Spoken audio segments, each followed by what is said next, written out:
YouTube. Today I'm gonna show you what chords will be involved when you're playing a song in the key of A major.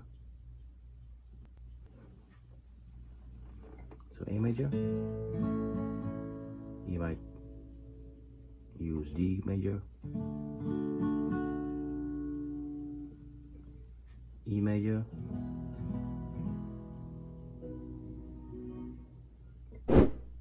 E major,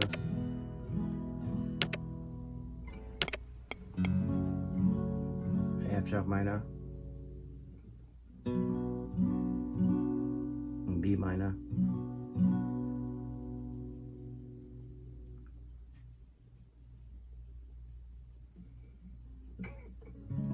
C sharp minor, C sharp minor.